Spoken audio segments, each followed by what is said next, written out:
Então, pessoal, o nosso trabalho é sobre o capítulo 5 da LDB, que é referente à educação especial.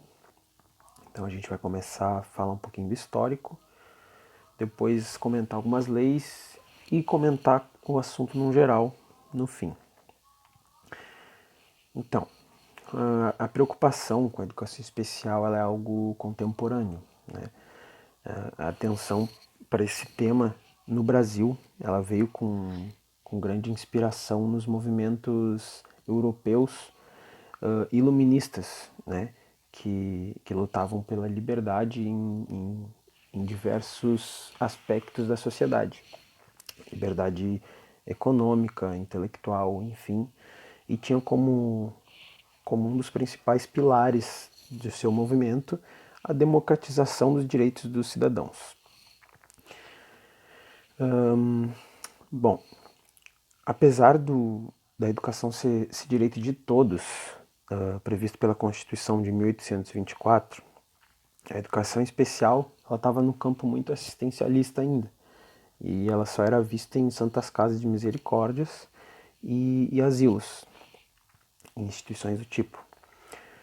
Mas em meados então de 1853, algumas experiências de médicos e educadores franceses se instalaram no Brasil. E essas experiências, elas, na verdade, os frutos dessas experiências foram o Instituto dos Meninos Cegos, que hoje ele é conhecido como o atual, hoje ele é conhecido como Instituto Benjamin Constant, e o Instituto Nacional de Educação dos Surdos, o INES. Bom, o Instituto dos Meninos Cegos, na sua constituição, na sua origem, ele foi fundado e mantido pelo poder central, pelo Império. Porém, teve a participação excepcional de um brasileiro, o José Álvares de Azevedo, que inclusive era cego. E o INES, o Instituto Nacional de Educação dos Surdos, teve a participação fundamental de um francês, o Ernest Hut. Desculpa se eu pronunciei errado, mas enfim, é francês, né? Bom, por que eu estou falando isso? Para mostrar e evidenciar que mesmo mesmo esses institutos serem construídos, fundados e mantidos pelo governo, eles tiveram uma participação excepcional de pessoas que eram do mesmo grupo, que eram pessoas que precisavam, né, de educação especial, pessoas sensibilizadas com a causa. E com muita luta eles conseguiram isso. Enfim, continuando. Bom, durante anos a educação especial seguiu sendo segregada e sem ter a devida importância. E ainda hoje, claro, não deixou de ser excludente para se tornar integradora. Um fato a ser destacado no processo educacional especial é a grande interferência da medicina, que teve intervenção nas práticas pedagógicas, até pouco tempo, na verdade, a partir dos conceitos de eugenia e normalização, tentando tornar o sujeito anormal em normal. E eugenia é um termo que significa um ser saudável, né? O bem, um estado de ser normal, assim, vamos dizer. Bom, e um exemplo dessa intervenção de forma negativa da medicina. Os surdos eles tinham educação, os surdos tinham educação voltada para oralidade, em detrimento de outros conhecimentos comuns aos ouvintes.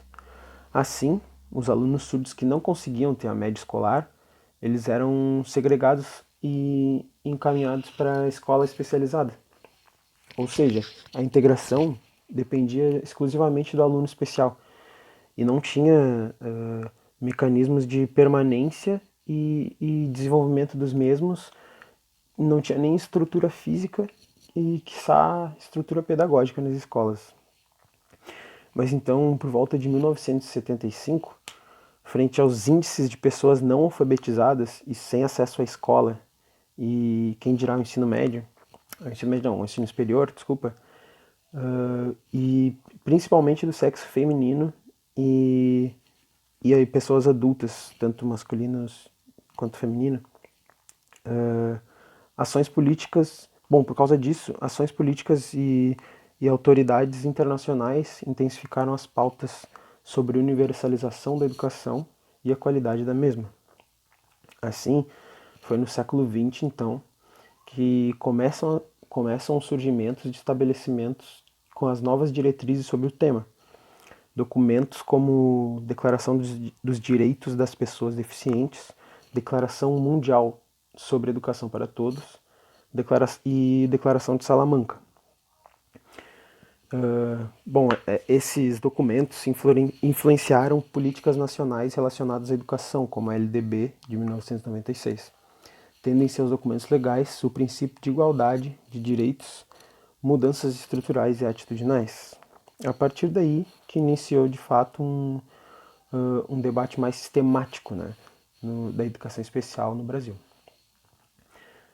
Bom, agora a gente vai falar um pouquinho do capítulo 5 de fato, que é da lei, literalmente, né, do capítulo 5 da LDB, um pouco das leis, dos artigos e dos parágrafos. Só que, pra gente não comer muito tempo, a gente vai pegar os artigos e parágrafos que foram modificados, para a gente destacar essa diferença e destacar a evolução de como eram os termos antes e como e para como mudou. Então tá. Entende-se por educação especial, para os efeitos desta lei, a modalidade de educação escolar oferecida preferencialmente na rede regular de ensino para educandos portadores de necessidades especiais. Essa parte foi modificada para a seguinte: artigo 58. Entende-se por educação especial, para os efeitos dessa lei, a modalidade de educação escolar oferecida preferencialmente na rede regular de ensino, para educandos com deficiência, transtornos globais do desenvolvimento e altas habilidades ou superdotação. Bom, foi atualizada em 2013 devido à demanda de diferentes tipos de necessidades e isso devido a essa demanda, surgiu a ampliação do atendimento aos educandos com deficiências, transtornos globais de desenvolvimento e altas habilidades de superdotação.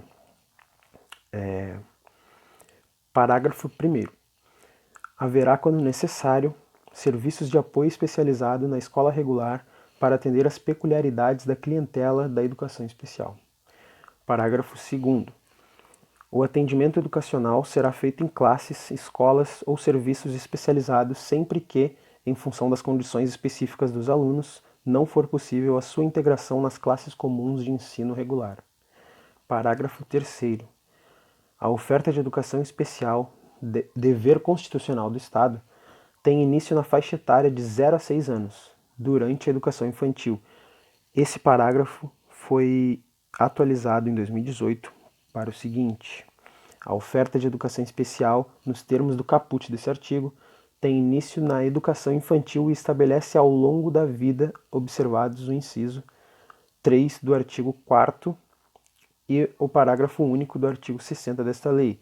Bom, ele foi atualizado, obviamente, para os jovens e adultos que não tiveram acesso ou continuidade em seus estudos no ensino fundamental e médio na idade própria. Artigo 59. Os sistemas de ensino assegurarão aos educandos com necessidades especiais. Essa é a antiga, foi atualizada para artigo 59. Os sistemas de ensino assegurarão aos educandos com deficiência, transtornos globais do desenvolvimento e altas habilidades ou superdotação. Bom, pela evolução dos termos, pelo mesmo motivo do artigo anterior. Primeiro, currículos, métodos, técnicas, recursos educativos e organizações específicas para atender às suas necessidades. Segundo, terminalidade específica para aqueles que não puderem atingir o nível exigido para a conclusão do ensino fundamental em virtude de suas deficiências. e aceleração para concluir em menor tempo o programa escolar para os superdotados. Terceiro, professores com especialização adequada em nível médio ou superior para atendimento especializado, bem como professores do ensino regular capacitados para a integração desses educandos nas classes comuns. Quarto, educação especial para o trabalho, visando a sua efetiva integração na vida em sociedade, inclusive condições adequadas para os que não revelarem capacidade de inserção no trabalho competitivo, mediante articulação com os órgãos oficiais afins, bem como para aqueles que apresentam uma habilidade superior nas áreas artísticas, intelectual ou psicomotora. Quinto, acesso igualitário aos benefícios dos programas sociais suplementares disponíveis para o respectivo nível do ensino regular.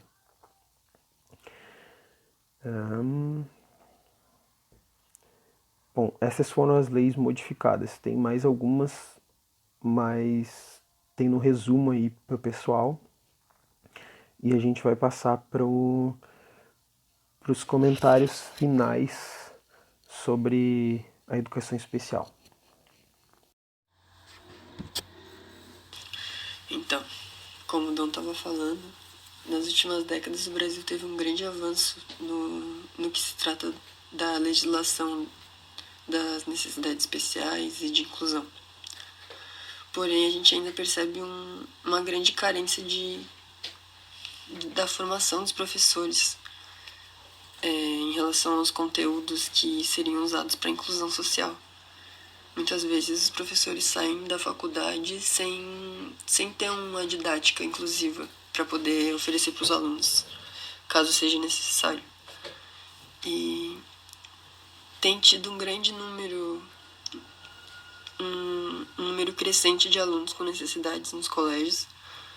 E vendo por fora, isso seria um ponto positivo, mas se tu for ver particularmente, cada indivíduo,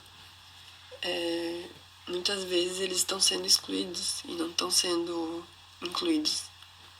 Antigamente, eles eram segregados da população, tinham educações separadas, não participavam da escola regular. E as leis vieram para colocar todo mundo junto. Mas colocar todo mundo junto não significa incluir todos. Então, eles estavam lá junto, mas eles não estavam participando, por exemplo, muitas vezes, né? Não podemos generalizar, mas acontece muito. Eles participavam, por exemplo, da aula de educação física, mas só dividindo o espaço, não participavam das atividades, porque muitas vezes não eram capazes. O Mittler, que a gente leu num artigo, ele considera que a inclusão não diz respeito a colocar as crianças nas escolas regulares, mas a mudar a educação da escola. Fazer com que os professores conversem com os alunos para que eles entendam a inclusão de todos. Fazer com que os professores se responsabilizem em relação a uma educação secundária, né, que teria que ser feita no colégio para que as crianças consigam abraçar a todos. Trazer uma filosofia de igualdade e justiça para todos, justamente para que seja algo inclusivo, sem exceções. E daí, desse jeito, ninguém fica de fora.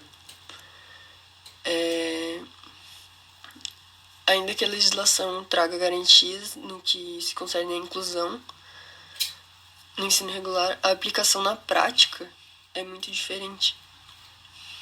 Porque os professores ainda têm falta de recursos e para conseguir lidar com os alunos. A gente pode usar a Itália como modelo, porque ela foi o primeiro país a botar fim às escolas especiais e colocar todo mundo nas escolas regulares. Porém, o problema não é esse, né? Como eu havia falado antes, o problema não é colocar todo mundo com necessidade especial nas escolas regulares. A gente tem que ter uma inclusão geral. E talvez o primeiro passo para se ter essa educação de verdadeira inclusão seria mudar a cultura pela base. Mudar a cultura da sociedade em relação à inclusão e trazer a valorização da diversidade. Afinal, nós somos todos diferentes, independente de deficiência física ou mental. Sempre haverá diferenças entre os alunos. E essas diferenças, culturalmente, acabam trazendo exclusões.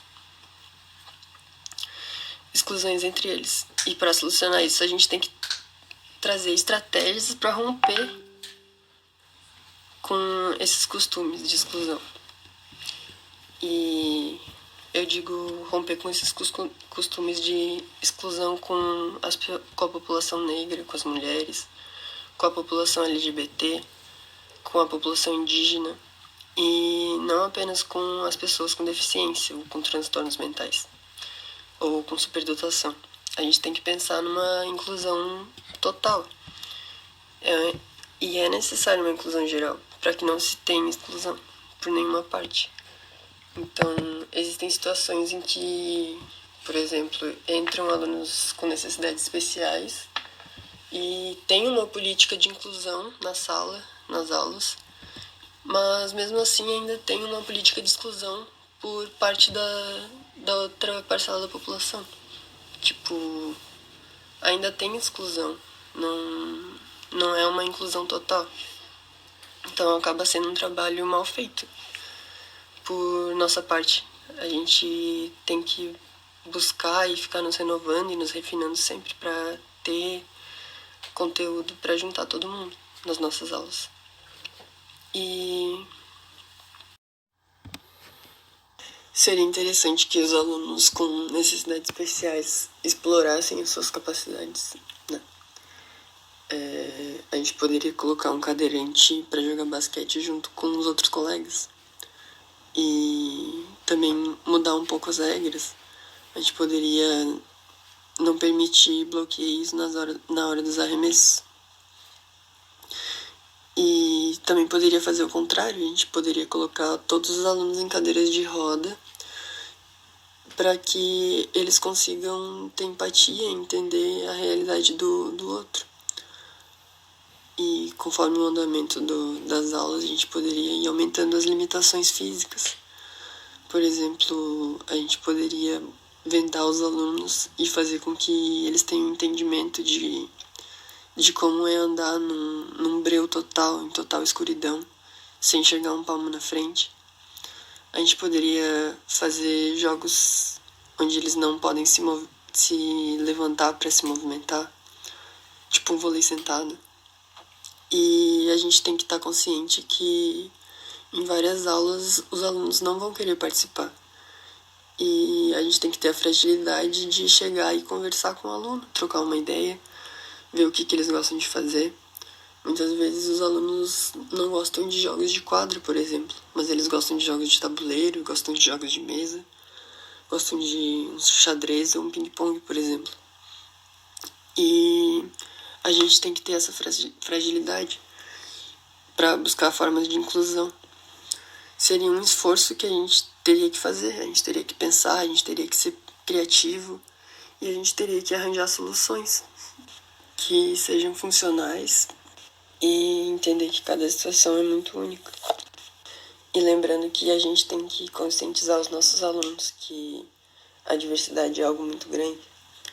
E não importa se a pessoa é alta ou baixa, se ela é magra ou gorda, se ela é branca ou negra, se ela tem deficiência ou não. A gente tem que incluir a todos para que tenha uma inclusão de verdade e não só algo que encubra uma realidade.